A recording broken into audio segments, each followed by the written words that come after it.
के चरणों में प्रणाम मेरा नमस्कार हो। संपद बताने वाले हरिंदर के चरणों में प्रणाम मेरा नमस्कार हो। जिस और जिस सरकार को नमन करता हूँ मेरा नमस्कार हो। सच्चा स्थान पर बैठे भाई के चरणों में नमन करता हूँ मेरा नमस्कार हो।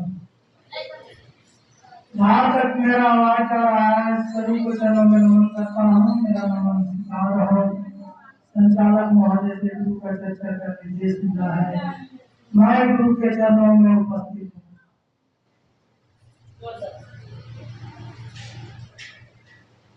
देखिए भाई बहन, आज हम लोग बल्देवपुर का प्रांगण में चर्चा दिवसीय में उपस्थित हुए हैं और ये चर्चा में आने का एक तो महादेव का खेला है यदि जो आज हम लोग चर्चा में उन्हीं का दया से चलते हैं। जब उनका दया नहीं होता है तो दीदी उस स्थान पर नहीं पहुंच पाते हैं। तो हम लोग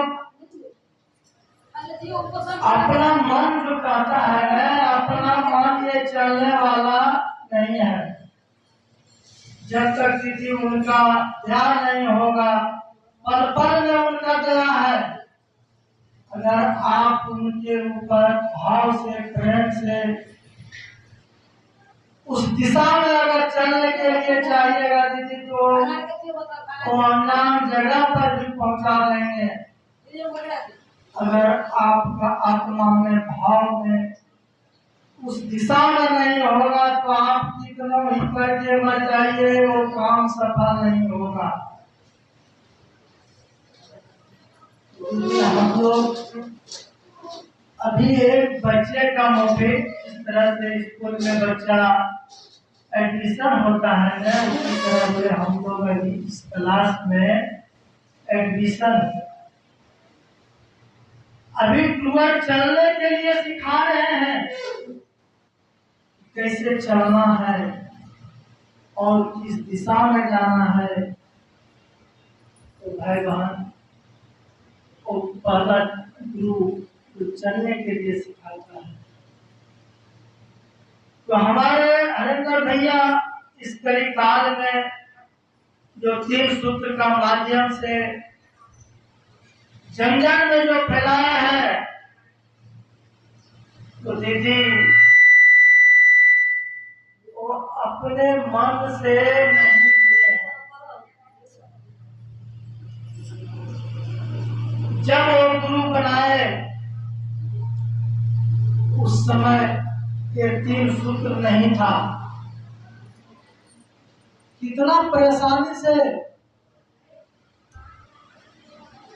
हरिंदर भैया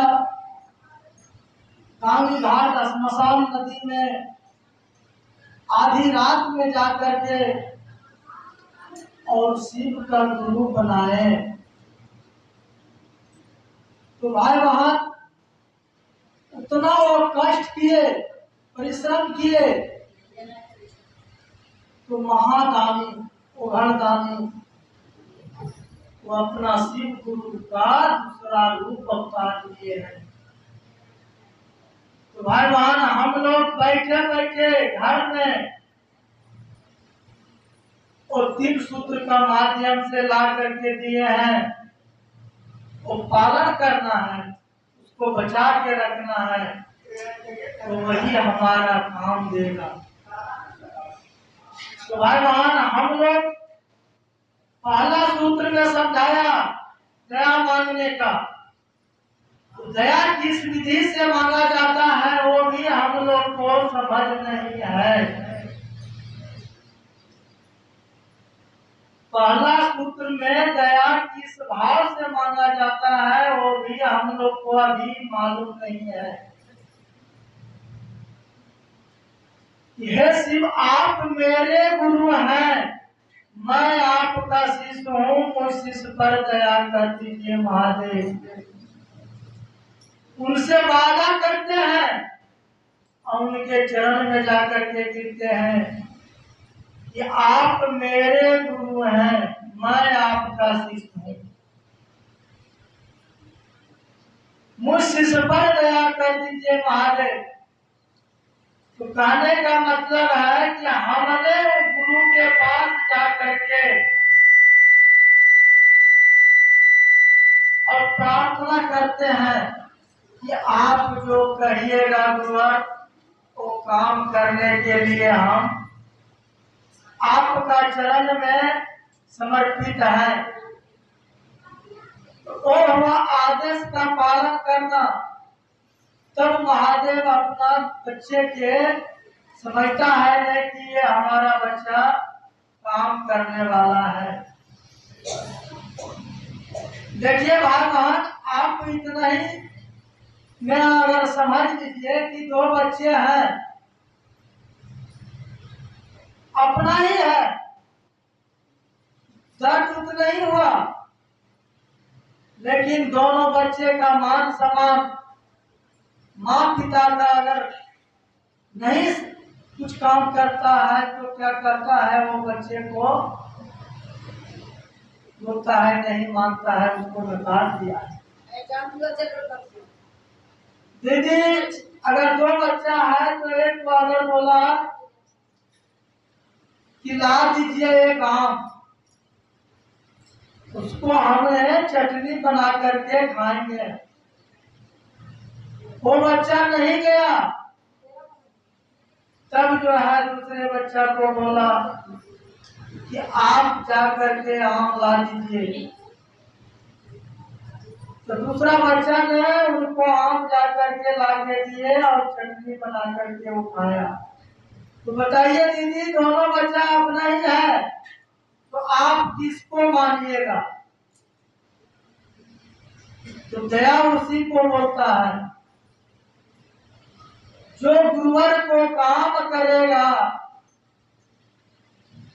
जो उसका आदेश का पालन करेगा, तो दया तो उन्हीं को न मिलेगा। और दूसरा सूत्र में है चर्चा करना। तो दीदी चर्चा हम लोग क्या करते हैं,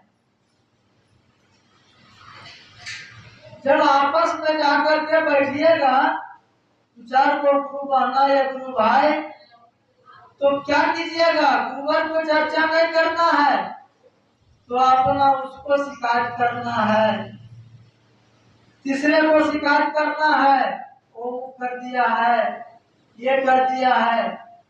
तो गलत भावना में आप लोग ज्यादा जाइएगा। जब गुरुवर का बात करने का होगा दीदी, तो उस समय मन जो है भटक जाएगा। तो चर्चा गुरुवर को क्या करते हैं, पालन क्या करते हैं गुरुवर को, जो काम करने के लिए कहता है वो नहीं करते हैं, क्या करते हैं, गलत भावना को काम करते हैं, तो गलत का नाम और परिणाम गलत ही होता है। अभी दीदी समझा रहे थे ना कि बोलबम का टाइम है, सावन का महीना, अभी घर से निकलेंगे कितना बढ़िया से साफ सुथरा फ्रेश होकर के बाबा धाम जाएंगे, सुल्तानगंज में जाकर के जल भरेंगे और पैदल चलेंगे। एक ही शब्द का नारा होता है, बोल बम, बोलो बम। तो उस भाव में जाते हैं, वही महादेव के पास जाते हैं, तो बाबा का रूप में उनको पूजा करने का जाते हैं। तो क्या मांगने जाते हैं उनसे? तो दीदी जो चीज को मांगना चाहिए वो नहीं मांग पाते। हमको क्या लेना है उससे जाकर के? पहला शब्द में है कि जिसको संतान नहीं है तो उसको संतान होना है, चाहे तो लड़का हो या लड़की। महादेव एक कम से कम लड़की हो देता। लेकिन दीदी यही ज्ञान का अभाव है कि आप पहले गुरु नहीं बनाए। महादेव तो महादानी है, वो घरदानी है, देवों का देव महादेव है। वो तो बैठे हुए हैं देने के लिए। अपना गुरु भाई गुरु बहना को क्या चाहिए तो खुद उनको मालूम है, लेकिन उसको मांग नहीं पाते हैं, इसलिए हम लोग को पास ज्ञान नहीं है। जब हम उसको लड़का मांगे तो वो लड़का दे दिए, लेकिन ये नहीं कहे कि हमारा लड़का कैसा दीजिएगा, पागल दे दीजिएगा कि गोंग दे दीजिएगा कि कैसा दीजिएगा, वो तो मालूम नहीं है। कि चोर दे दीजिएगा, बदमाश दे दीजिएगा, ये ज्ञान नहीं है।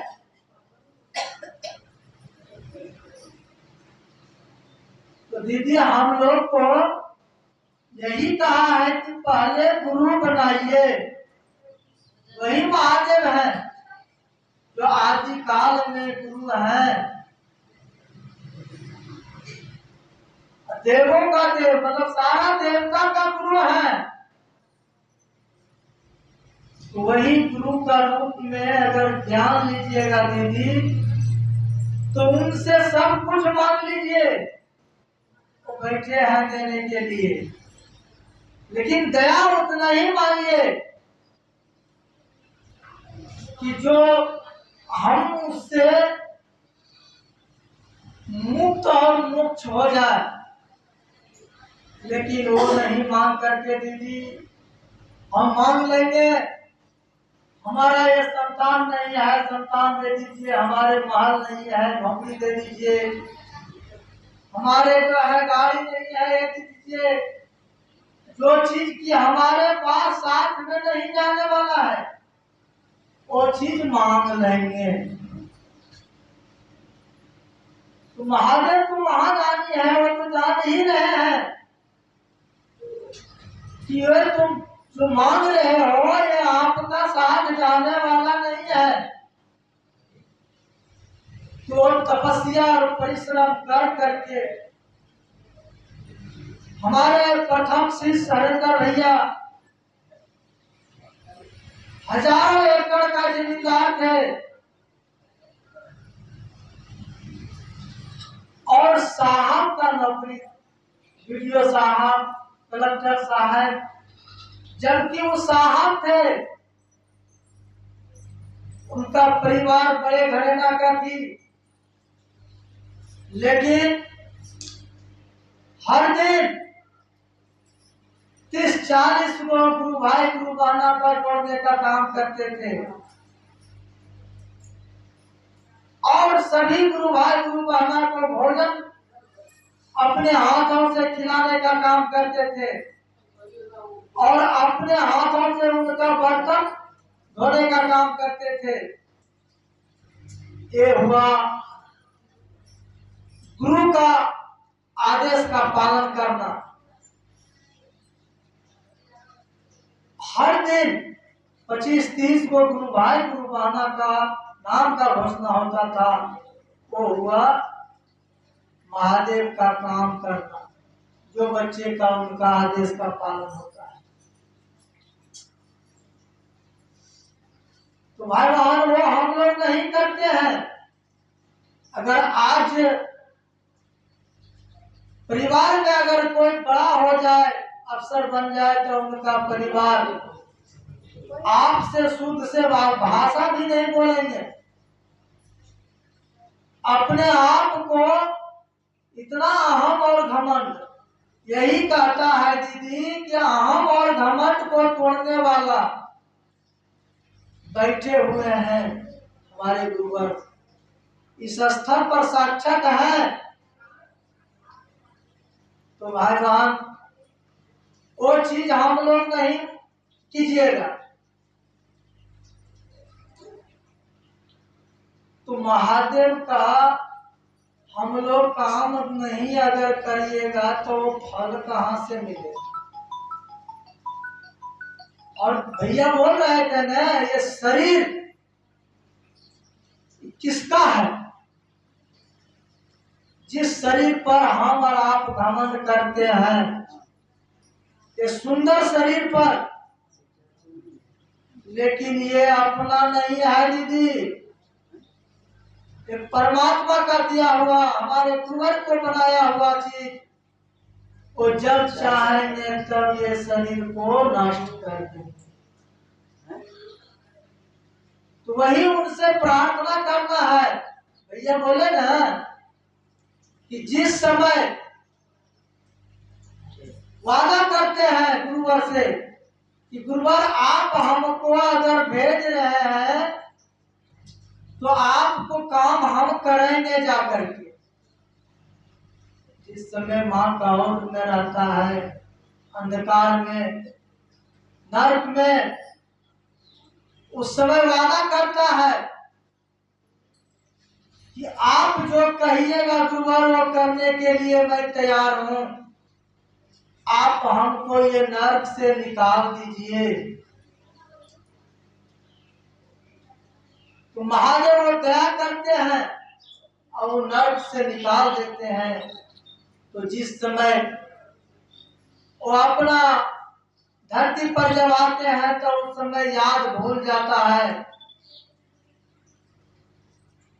तो बोलता है कि हम कहाँ आए हैं और क्या वादा किए हैं, और सब भूल जाता है।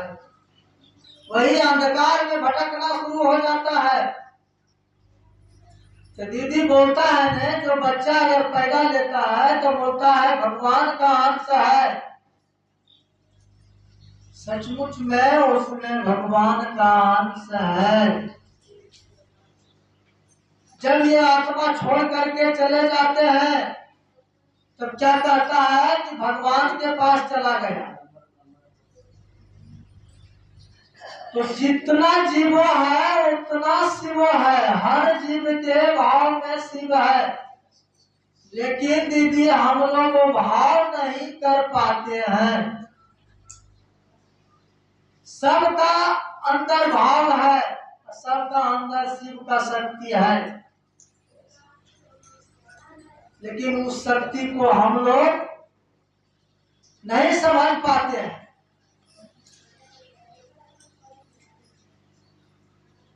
तो वो दया हम लोग को नहीं मिल पाता है। अभी दीदी बोल रहे थे जब सुल्तानगंज जब भर के जाता है, कितना कष्ट से, मेहनत से एकदम पूरा चलते चलते उनके पाँव में फोड़ा हो जाता है, चल नहीं पाता है, वो कष्ट में बाबा के पास जाते हैं। लेकिन वो बाबा सब देख रहे हैं कि हमारा शिष्य भाई किस अवस्था में चल रहा है। उनसे परीक्षा लेने का काम करते हैं, लेकिन वो भाव अगर जिसके अंदर में है वो समझ जाते हैं तो उनका परिणाम मिलता है। और कहता है ना दीदी कि हम जो है 40 साल से या 50 साल से हम बोल बम जा रहे हैं, हमको कहाँ कुछ मिला है। अरे भैया, आप तो बोल बम जा रहे हैं, लेकिन बोल बम जा करके उनका पूजा कर रहे हैं, तो पूजा पाठ करने का तो भाव ही नहीं जान रहे हैं, तो आपका परिणाम क्या मिलेगा। अभी दीदी इतना ही समझ लीजिए कि बाबा का खाना क्या है और आप उनको खाना क्या दीजिएगा तो उनको गुस्सा आएगा ना।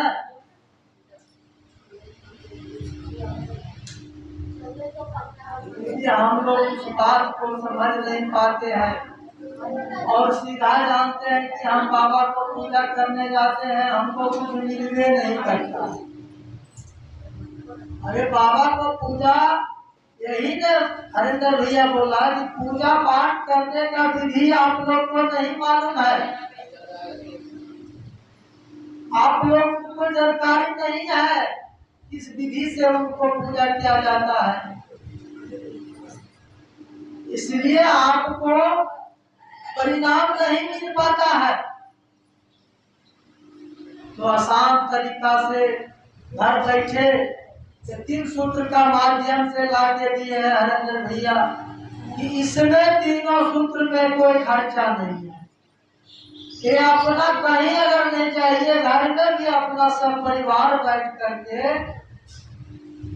3 सूत्र के बारे में अगर सब परिवार बैठ करके करते रहिए तो इसी में परिणाम है आपका। तो तीसरा सूत्र में है नमो शिवाय से 108 बार करना। दीदी 108 बार अगर नमो शिवाय से जो प्रणाम कर लेते हैं तो ये पंचाक्षरी मंत्र है। ये हमारे शिव गुरु इससे साक्षात पसंद होते हैं और शिष्य को जो मांगते हैं उनको मिल जाता है। तो भैया बोले थे कि मन जो है ये उस दिशा में नहीं रहता है। 2-4 बार 5 बार अगर होता है या नहीं होता है वो तो महादेव जाने। ये मन कहाँ चला जाता है वो पता नहीं चलता, भटक जाता। तो गुरुवर से इतना ही प्रार्थना कीजिए कि गुरुवर आप जो अगर इधर उधर जो मन भटका देते हैं, ये आप जो है इतना ज्ञान दीजिए, बुद्धि दीजिए जो कि साधना आराधना हमसे हो जाए। और यही 3 सूत्र में सारा चीज हमारा ये जीवन का कल्याण है। ये आत्मा जो है परमात्मा का मिलाने का काम करेगा। जो हम लोग अंधकार में भटक रहे हैं, कोई रास्ता नहीं दिख रहा है, इधर जाए नहीं जाए, तो गुरु का काम है प्रकाश और रोशनी। उस रोशनी दिखाते जाएगा, परमात्मा के पास डायरेक्ट पहुंच जाइएगा। अगर आपको रास्ता नहीं दिखाएगा दीदी तो कहाँ जाइएगा? भटक करके इधर उधर घूमते रह जाइएगा। तो यही 3 सूत्र हम लोग को करते रहना है। और अगर हम लोग इस स्थल से अगर जाते हैं, देखिए दीदी बहुत सारे गुरु महाराज को हम लोग देखे हैं, चर्चा स्थल पर आकर के बोलता तो कुछ है लेकिन घर जाने के बाद करता कुछ और। अपना परिवार के साथ में किस भाषा में उनको समझाना है, कैसे समझाना है। आप जो इस स्थल पर अगर पढ़ाई करके जो जा रहे हैं तो हमारे गुरुवर बोला है ना कि आप जो पढ़ते जा रहे हैं दूसरों को पढ़ाओ। तो वो नहीं करके आप जो है चौथा काम करना शुरू कर दीजिएगा दीदी, तो उल्टा ही ना परिणाम मिलेगा। बहुत सारे गुरु भाई गुरु बहना को हमने देखे क्या बोलता है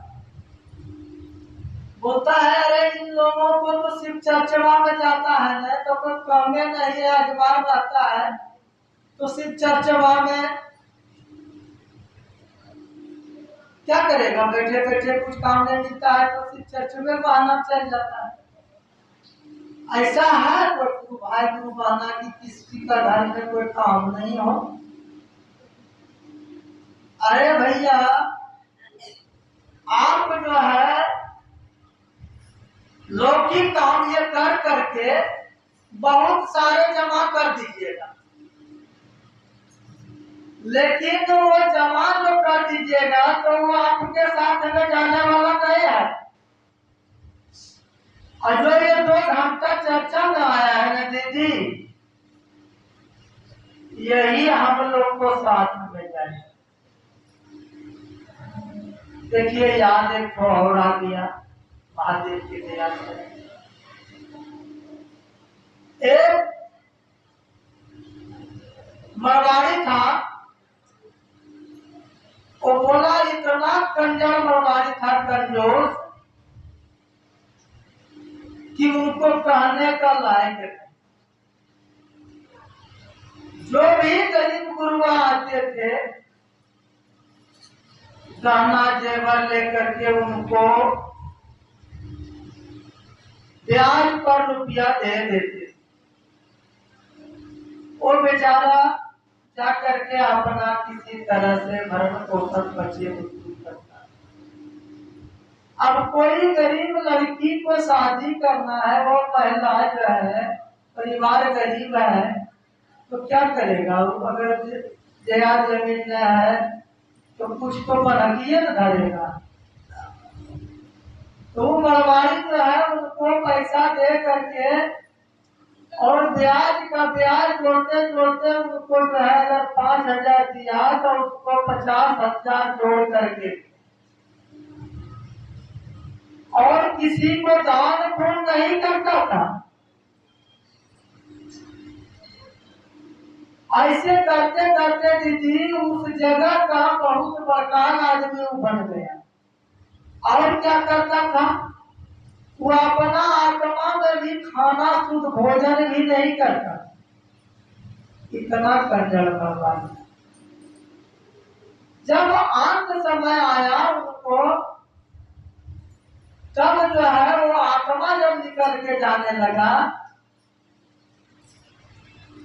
तो यमराज उनको पूछा कि अब जो है चलो। तो बोला इतना जो हम लूटपाट करके रखे हैं, बेईमानी करके सबको जो है सता करके, ये संपत्ति हमारा कौन लेके जाएगा? तो बोला चलो लेकर के। लेके जब वहां गया तब यमराज वहां जो है महफिल में जो बैठता है ना, वहां भी जो है बैठता है। तो बोलता है सर ये तो जो आए हैं वो पूरा जो है संपत्ति लेके आया है। तो बोला जाओ उसको संपत्ति रखवा दो। तो लोगों का चाबी दिया उसको, मतलब बक्सा, बहुत बड़ा बक्सा का चाबी दिया उनको, और सारा संपत्ति गहना जेवर जितना था उसका सोना चांदी उसमें रखा, पैसा उसका। तब जो है वहां जाकर के अपना खाता एंट्री होता है ना, तो वहां जाकर के एंट्री करवाना पड़ता है कि आपने क्या करके आए हैं। जब देखा वहां खाता उल्टा करके तो उनको बताया कि ऐसा ऐसा आपको सता करके आए, गरीब को आपने बहुत सताए, आपने 5 रुपये को उसको 50 रुपये लिए, वो मजदूरी करके गरीब आपको वसूल किया। अभी आप जो यहाँ लेके आए हैं ये वहां का चीज यहाँ चलने वाला नहीं है। तो दीदी वहां जैसे आप जमुई में मॉल बाजार है ना, नया नया खुला है, उसी तरह से वहां मॉल बाजार भी था। तो वो व्यक्ति गया मॉल बाजार घूमने के लिए, तो उनको पसंद आ गया कि ये सामान हमको खरीदना है। तो बोला आप खरीदेंगे कैसे? हमारे पास तो यहाँ कुछ नहीं है, तो हम नीचे से इतना चीज लेके आए हैं, तो जा करके देखते। बोला ये सामान का कितना दाम है? तो बोला 10,000 है। गया लोकर खोला और गहना जेवर जो था उसका 10,000 का चीज लेके गया।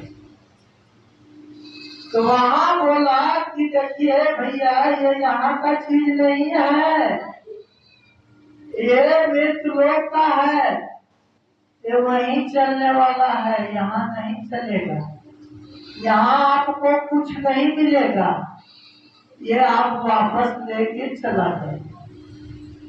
उस समय व्यक्ति को याद आया कि हमने जितना भी हम पाप किए वो आज हमारा ये परिणाम मिला। तब जो है उनको जा करके समझाया, पुनः फिर जाओ तुम और गरीब जितने भी हैं दान पुण्य करो। जो गरीब गुरुआ है कहता है दीदी कन्यादान के लिए 5,000 या 10,000 जो गरीब कन्यादान में अगर देते हैं तो महापुण्य का काम होता है।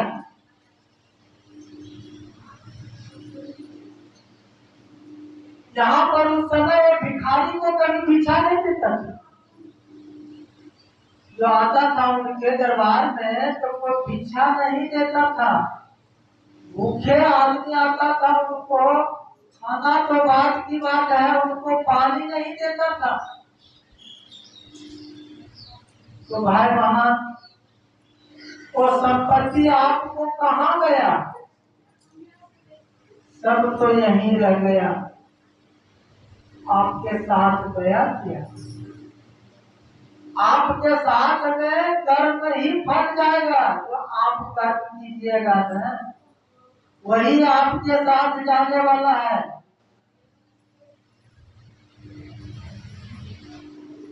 एक जूता पॉलिश करने वाले रविदास जो जूता पॉलिश करता था वो राजा का जो राज्य था उनका उन्हीं का अंदर रहते थे। और एक ब्राह्मण और रविदास दोस्त पकिया दोस्त जैसा होते थे, लेकिन वो जात का छोटा मानते थे। लेकिन दीदी एक बात और ध्यान दो कि जात और पात पर अगर जे भरी थी तो महादेव बने के सहमति कि हमरा के जो मूर्तियां बने पर है तो महादेव नहीं दिखाते कि फल ना जाए तो सब एक सचमा पढ़ाई के भेजल थे यहाँ। लेकिन नीचे जब अनवा तो जात और पात समझे लगभग कि फलना जात है फरक रहो एक छुड़का हम नहीं फेंके या नहीं ले तो एकरे पर कहते दीदी यार सचमुच में ये बात है कि एक डोम के घर में शिव चर्चा और प्रसाद जो है दीदी बनेलखिन बहुत बढ़िया भाव से प्रेम से और सारे गुरु भाई गुरु बहना वो स्थान पर पहुंचले। दीदी जब विराम है तो प्रसादा साहब के दे तो की करल कहे प्रसादा करके जोमा के छुअलका में प्रसादा खाए। तो दीदी ऐसे जगह है सब जा करके कोई किधर फेंकना ले करके कोई किधर जब प्रसादा वो फेंके उनको ठीक रहे। जब घर गए परिवार गुरु भाई गुरु बहना तो अगर सारा परिवार जो है एकदम डायरिया हो गए जो है परिवार वाके सुख चैन लगे तब जो है गुरुवार सपना कर अब जो है जब सपना करके किसी का फिर लोगा घर जा करके सब चर्चा करवाबो अब प्रसाद बनवाबो ओकर बाद हम ग्रहण करें। तो दीदी जे जे प्रसाद फेंकल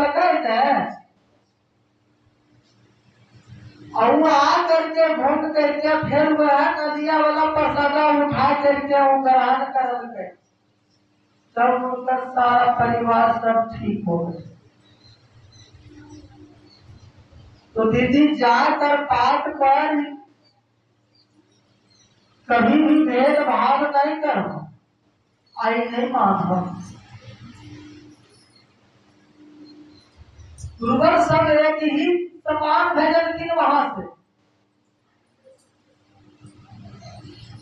तो दीदी समय भी तो ज्यादा हो रहा है, तब सर गुरु भाई गुरु माता का समय,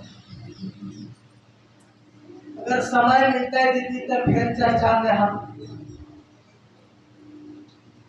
तो दीदी अपना चर्चा गुरु के चरणों में रखते हुए तमाम भाई बहन के प्रणाम में रखता हूँ।